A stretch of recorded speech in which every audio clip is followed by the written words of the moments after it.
We're talking today with Colin Erhardt with the Harvard Kennedy School Governance Performance Lab about the Procurement Excellence Network. A lot of triplet names in that. So Colin, why don't you introduce and talk a little bit about who you are, and then we'll get into some of these programs.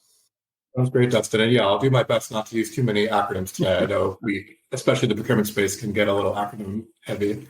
First off, I just want to thank you and the team for the invitation to join today's session. As you mentioned before, I work for the Harvard Kennedy School Government Performance Lab. I'm an assistant director here at the organization based directly in Boston, Massachusetts.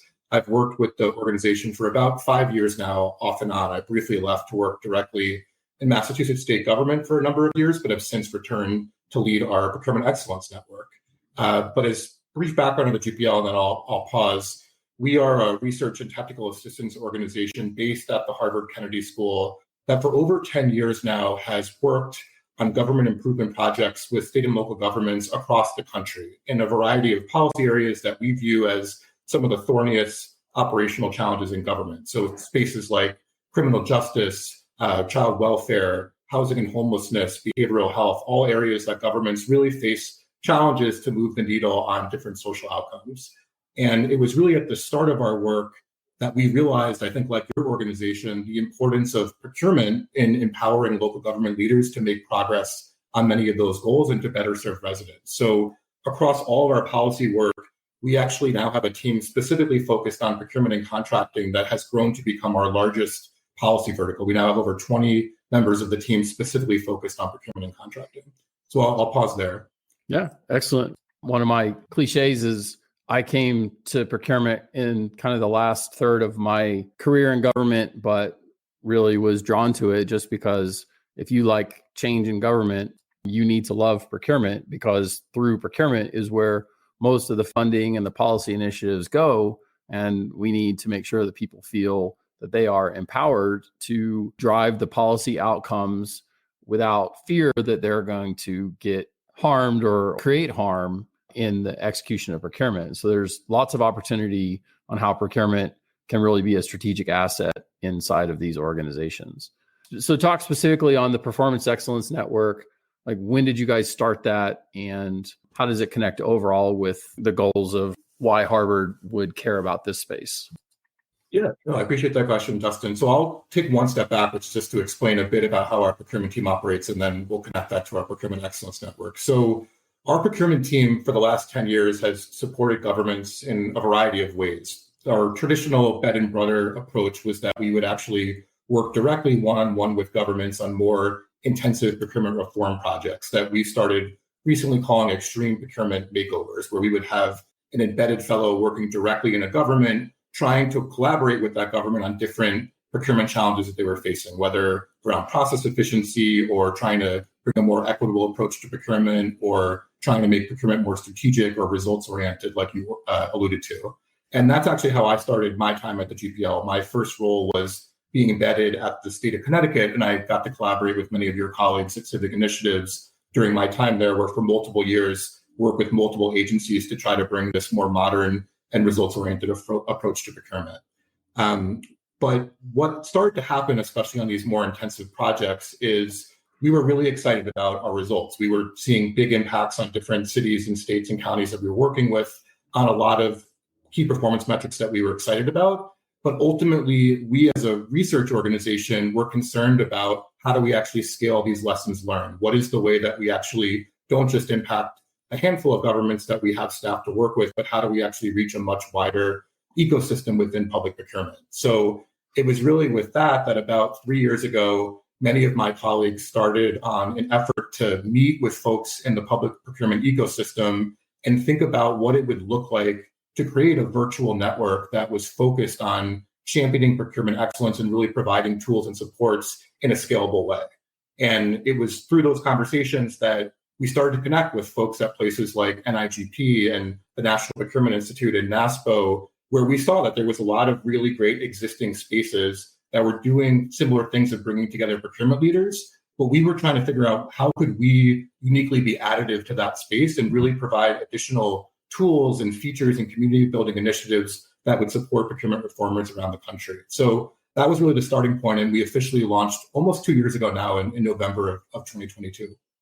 And so how does it actually take form? I know that you have cohorts, I believe, from at least the pictures and some of the discussions that you set up cohorts to meet and to work through problems. So, I mean, what's the actual kind of shape? Yeah, exactly. So within the Procurement Excellence Network specifically, we have really 4 ways that we engage with members. And when I say members, there's official members, which are folks who work directly in government who register and sign up to be part of our community.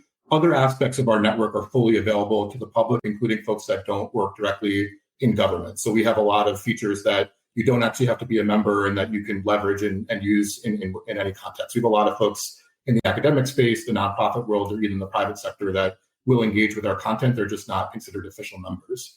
But really, there's 4 main ways that folks engage as part of this community. As you alluded to, the first part is that we typically host different virtual trainings and roundtables about once a month on trending procurement topics and challenges that are really showing up with a lot of our procurement members. So as an example, we recently hosted a training around the challenges of central procurement departments trying to communicate messages and trainings to different user departments and how to get those messages to actually stick and not just, give out laundry list of requirements and confusing policy guidance to user departments. So that was one of the recent trainings that we did.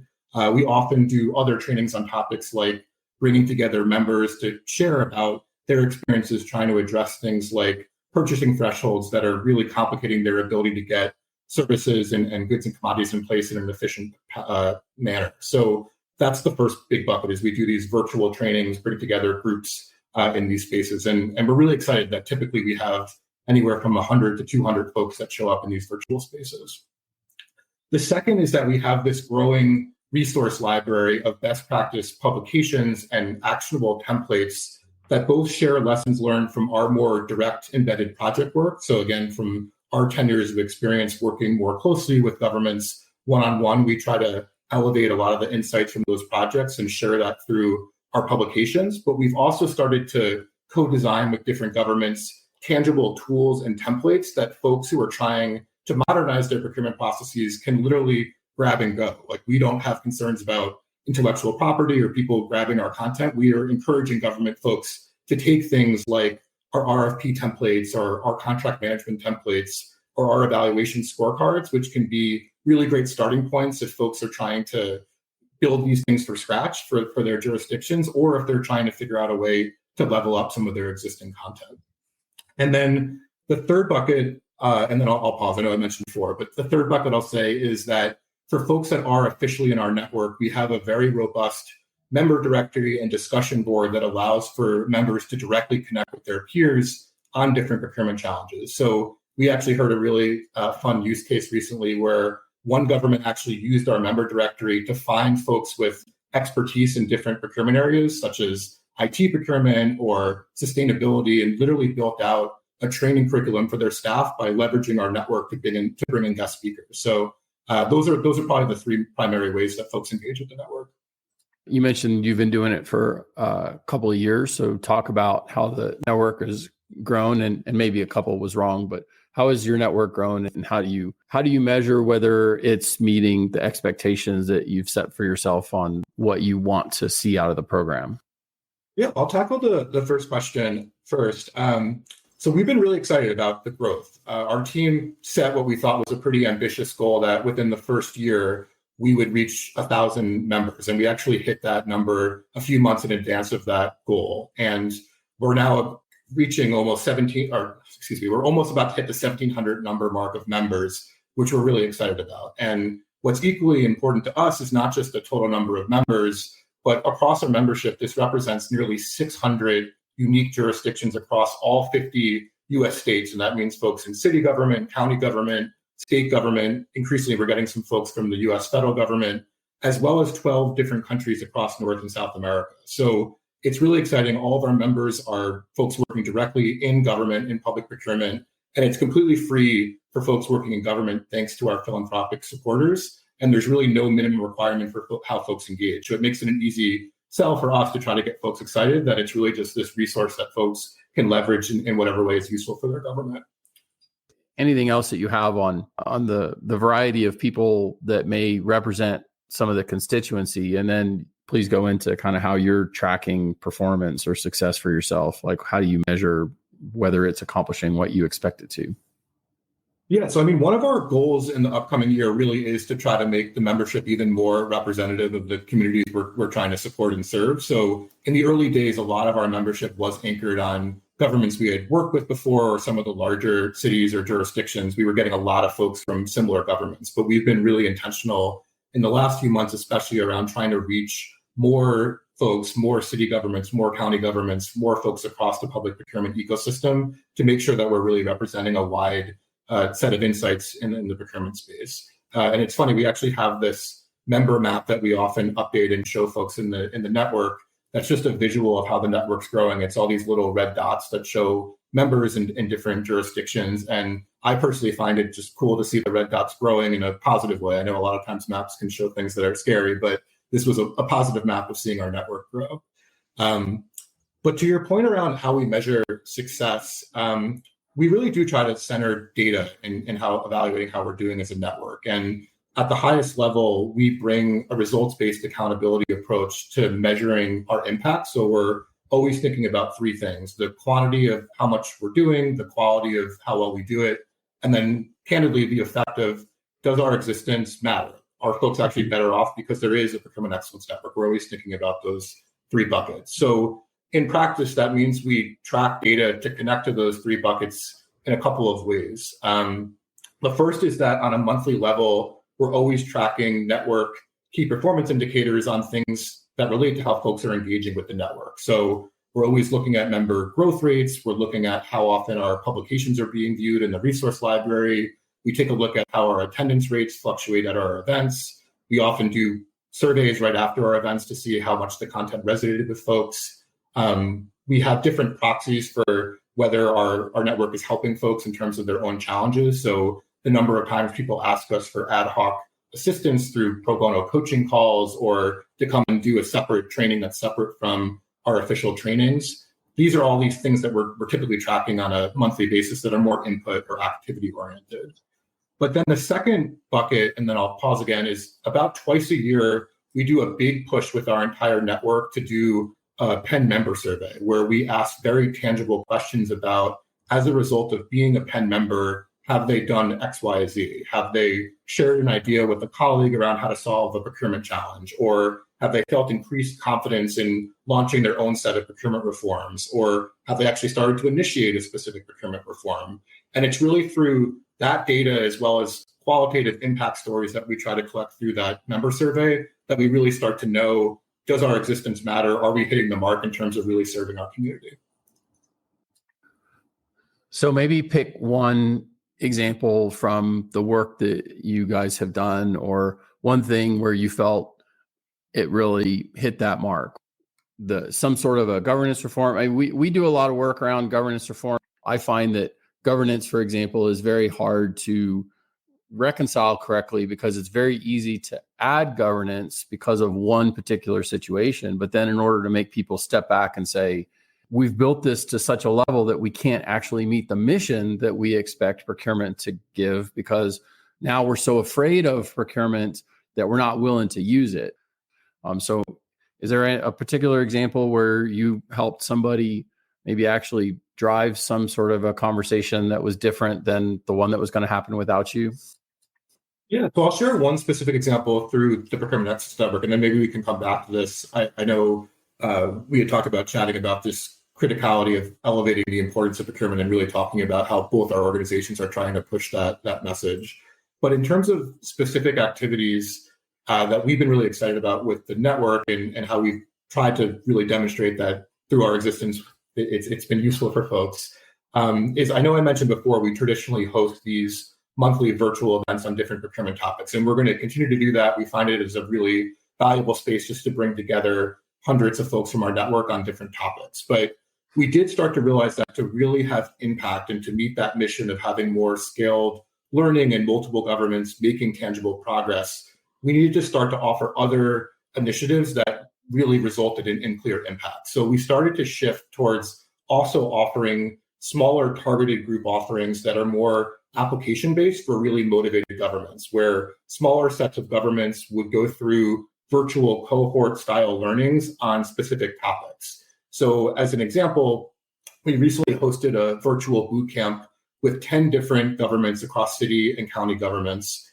all that were focused on how can they design and then ultimately distribute vendor surveys to better understand pain points that their vendor community was facing and interacting with their jurisdiction. So it was through that bootcamp offering that we actually were able to scale a lot of our lessons learned. We've often worked one-on-one with governments, but for the first time with 10 governments all at once, we could share some of our ideas, really troubleshoot challenges they were facing, and over multiple sessions, actually have them ready to release that vendor survey by the end of the bootcamp. And through that experience, we were really excited that a majority of the cities at the close of the bootcamp had already released their surveys and were starting to collect really powerful insights.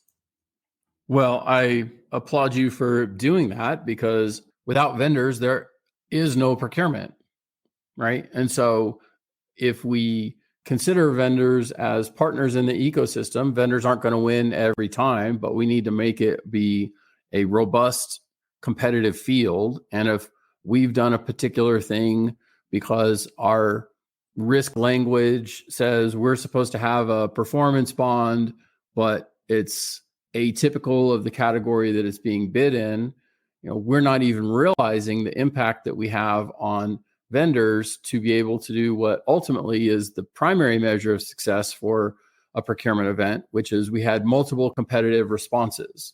Because everything that you would want to have, from the ability to negotiate, the ability to drive a particular topic, comes from having a robust moment. I mean, and that's not saying that you don't sometimes make choices to use co-op contracts or individual things because it's the advantageous path.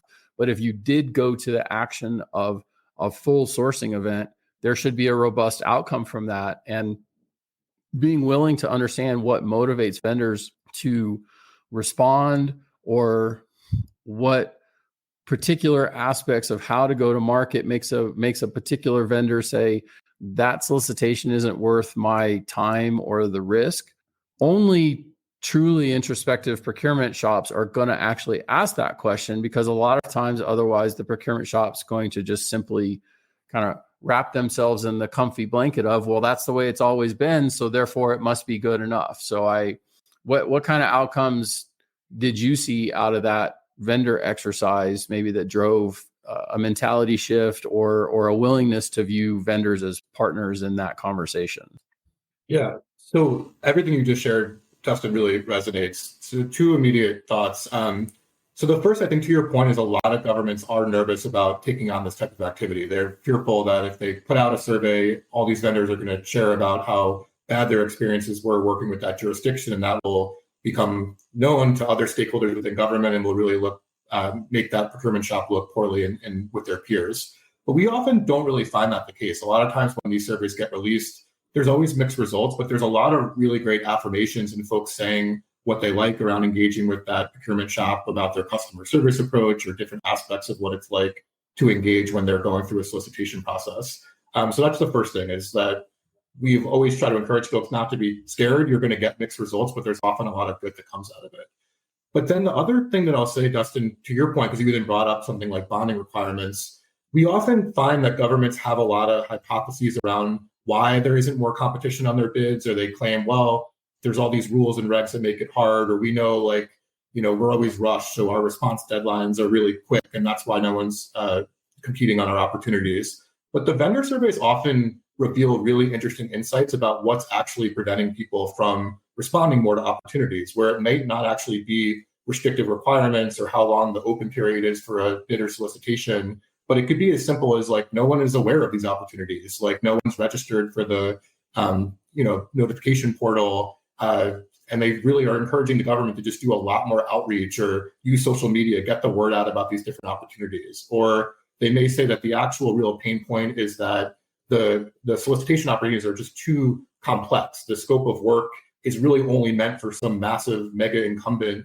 And if they were ultimately to unbundle or split these scopes into much smaller pieces of work, that could actually enable a lot more competition. So the vendor surveys often really reveal a lot of interesting insights about what reforms to actually make that will make a difference in terms of boosting competition.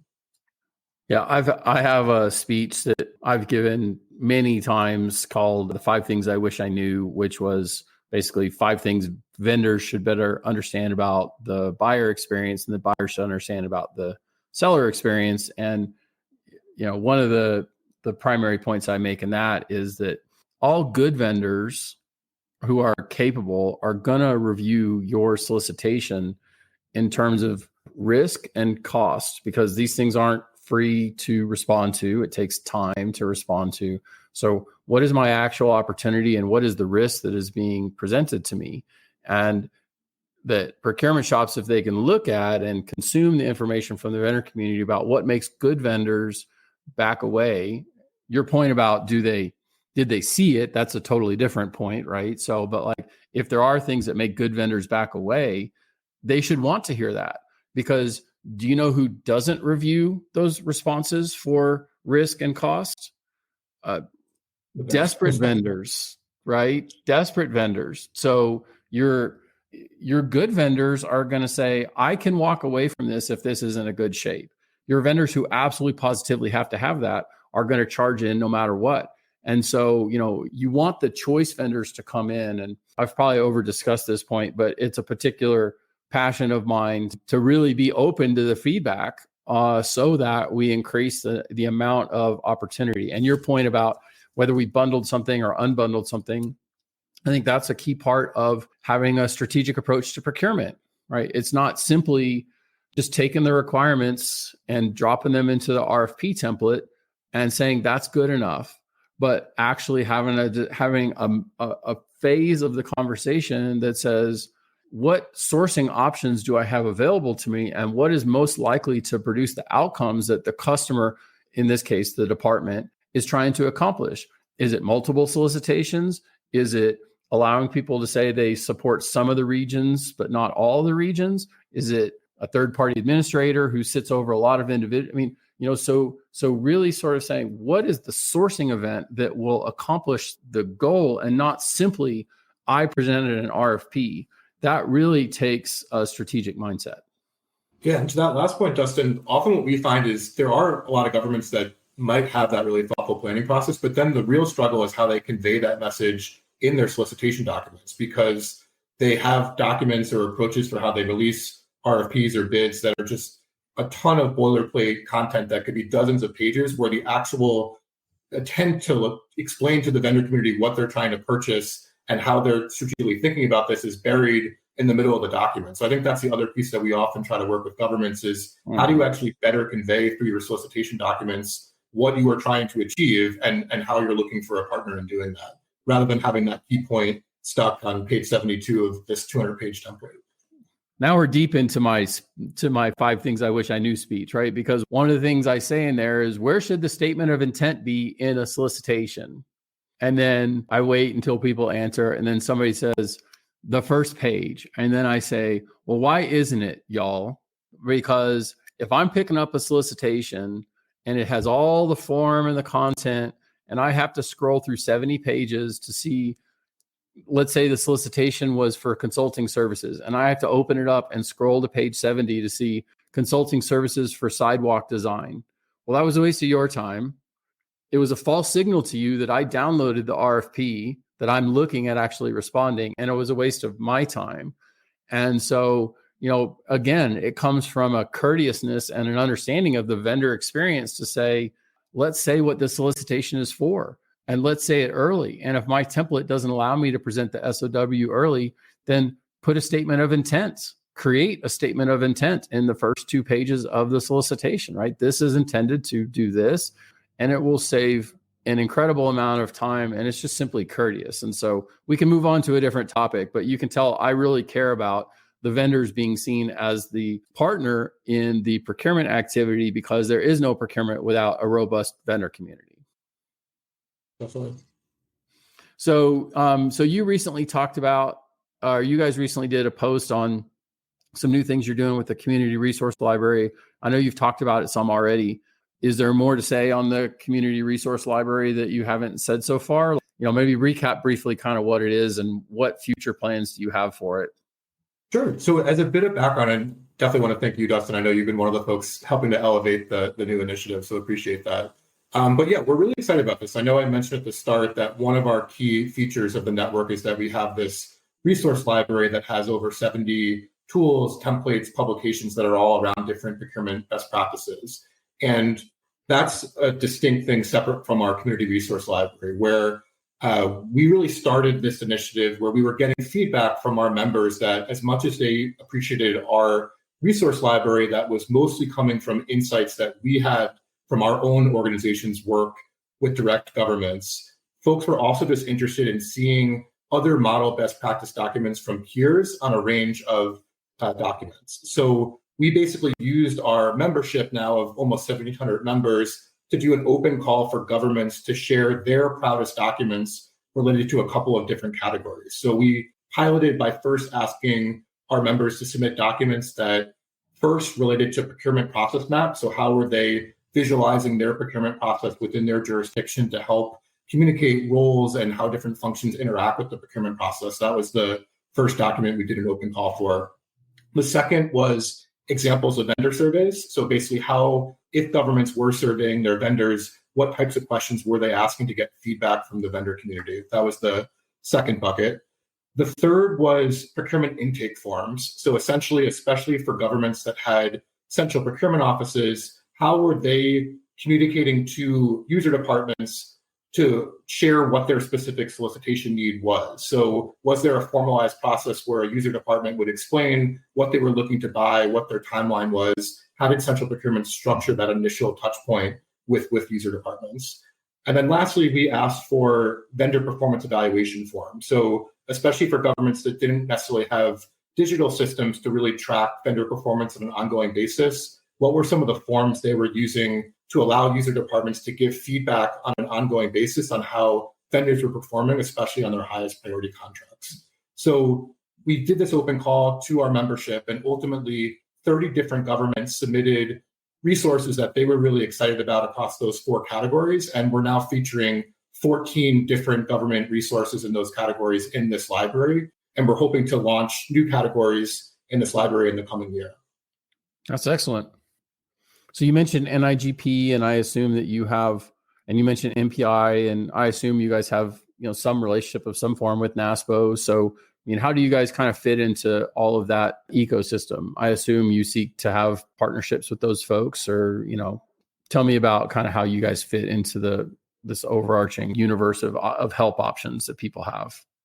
Yeah, so I think the biggest thing is we're just always in constant communication with them. I think all these organizations, including us, including you, all share this value of really trying to elevate the status of procurement and to try to share best practice tools and really help the profession continue to grow, both in its importance, but also in serving folks who work in the field. So we are slightly limited because we're an academic institution that we have to be slightly careful about formal partnerships, but we always work with groups like NIGP and NASPO and NPI to hear where there are opportunities for us to speak at their events or to share resources or to share what we're hearing from our members, what they're hearing, to really make sure that our content is resonating and making sure that we're all aligned and trying to spread these messages as much as possible. Yeah. And Civic, of course, we do client work. We do projects where people want to have a lot of wood behind the arrow, I guess, so to speak, right? They need some operational things like actually completed. They need to drive something full and comprehensive, but we do lots of things that are free, like this kind of stuff, the content, and we'll do lots of general advisory kind of things. So, I think that people need to get help where help is available. And I'm glad that you guys have stood up this kind of function and put this energy into it. And I think that it's a great function. Well, I appreciate that, Dustin. And I will say our whole team reads your LinkedIn posts on Fridays. We always find the content that you're creating and curating really helpful. Yeah.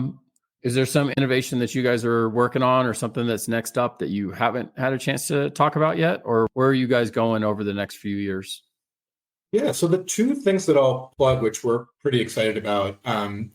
So the first, and I know, Dustin, your team as well has looked into this and even partnered with some other organizations. We're really trying to think about creative ways to leverage our membership to do some more benchmarking and to really use data around what our member community is seeing in the procurement field. So I mentioned those member surveys before, and a lot of that right now is more as a feedback tool for us to know how to improve the network.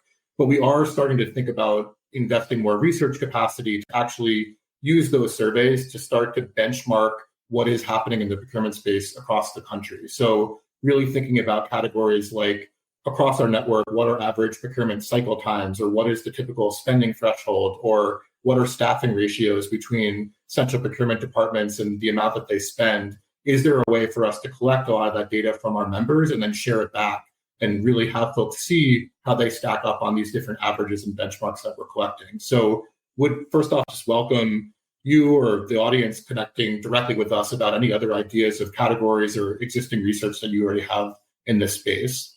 So that's the first. I'll pause there to see any reactions, and then I'll share the other. We're actually also very interested in that, and we're a couple steps towards it. We actually have a partner, which is the Hackett Group, and we've gone through a pretty thorough exercise of walking against what Civic regards as guiding principles that would be applicable to most procurement shops, and then establishing performance measures that would associate with those guiding principles that would then not only allow us to build a peer set among public sector entities, but also, to the degree that it's applicable, a comparison to private sector entities that had a similar characteristic. Now, I mean, sometimes those private sector entities are set up in a completely different way. So I don't think it is the data point, but I think it is a data point. And so, we have intended to launch a public sector cohort activity around that.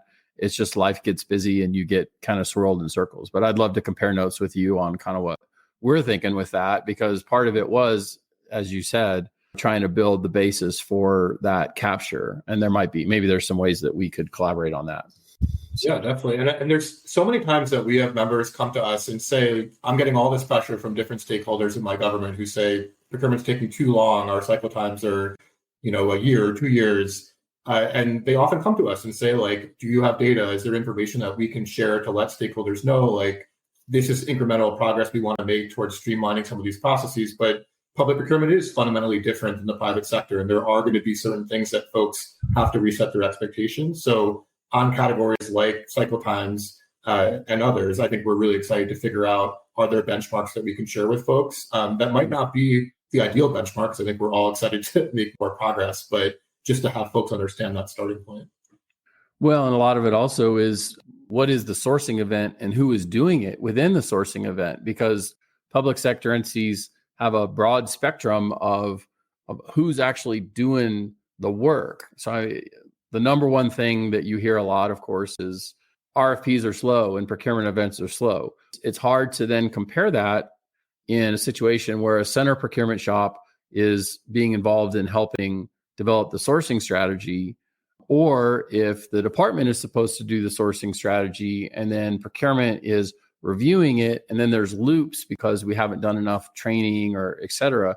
So even comparing across public sector entities on the amount of cycle time on RFPs is embedded in an understanding of what is the governance process that has been established, and is it set up for success? Have we created the pipes in the organization to actually emphasize throughput, or have we created the pipes in a way that it requires a lot of non-professionalized production of certain parts of it that end up with a lot of thrashing loops? So, I mean, coming back to the first part of our conversation, really from a governance perspective and a guiding principle perspective, how do we say what we want procurement to do, and how do we want it to act and be judged? And then therefore, can we assess our processes and our templates and our policy guidance against that criteria? Because if we don't have that kind of mentality, then it's very easy to have a mishmash of policies and templates and processes that end up then making it very hard to compare one procurement shop to another. That's all great points. So looking forward a month, I see you're on the NIGP list. I'm on 1.5 sessions. So maybe why don't you talk about what you're going to talk about NIGP Forum here in almost a month from today, August 20 something ish. So yeah, we're excited. I'll be there with one other colleague, Isabel Garcia. So yeah, we have a session, I believe it's on Tuesday of the NIGP convening, where it's very related to process efficiency, since we were just talking about that, where we run an interactive simulation that we're trying to adapt right now, so it's relevant for both a virtual audience who may be joining from home as well as those that are in person, where folks basically come into the room and play a fictional role where they are a chief procurement officer of this fake city called Landia, and they're basically getting presented with different information around bottlenecks that are showing up in their procurement process and what challenges they're facing around efficiency. So the whole simulation and training is really to help folks working in procurement get into the practice of using data and thinking about what types of data can reveal underlying stories or challenges that they're facing around their procurement processes, and then what interventions may be possible, including some of the things that you talked about, what additional trainings or better communication between user departments and central procurement, or even bigger things like readjusting staffing allocation or ratios that may be impacting some of their process efficiency challenges. So it's a simulation we've run a few times, but we're making some adaptations to make it relevant for a hybrid audience. That's great. Well, it sounds very interesting. Well, I'm doing the session that we did last year on using LinkedIn and being effective at building a network and how that helps procurement professionals to grow and to have more opportunities for mentoring interactions. And we'll be reprising that panel again. I'm doing that with Jennifer Salentic and Stephen Nelson and John Flynn and Alina Croy. So I'll be doing that session. And then we're also sponsoring one of the workshop sessions. I think it's still working out which one is the best fit, but we'll be involved in, announcing that and generally supporting the procurement community through that kind of work. And we'll also be there, as a whole company for a company meeting before that.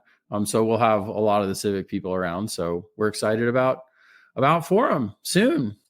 Yeah, it's really exciting. And I haven't been to Charlotte in a while also, so I'm excited to get back down to North Carolina. What do you want people to take away from this conversation? Maybe they haven't used this resource before, or they didn't even know it was available. So, how would somebody who wanted to say, well, I at least want to learn about it, like what would be their action? Yeah, so I'll say, and maybe Dustin, we can follow up with this too, even when you post the LinkedIn live on LinkedIn. So again, for folks who work directly in the public sector for governments or government affiliated entities, they're welcome to join our network. It's completely free. They can choose to engage however is most useful for them. And there's a really easy sign-up process. It takes about 2 minutes where you just use your government email, you let us know a bit about your background, and then you're able to become a member. And then our team will follow up with opportunities about how to engage, including a group welcome call that we typically do twice a month. So that's really for folks who work directly in government. But I would also say, I know that there's probably some folks in the call that don't necessarily have government email addresses. Even though you're not able to become an official PEN member, we still encourage folks to check out the public aspects of our platform. So like I mentioned before, our resource library is completely available to the public. It has 70 different publications, tools, templates that all really come from our different direct project work and insights that we've gained from governments around the country and even the world. So folks are free to access that. And then as well, our virtual events that we host once a month are primarily folks who are members who are coming, but they're also open to the public, and folks can certainly even download past presentation materials and recordings directly from the website as well. That's great.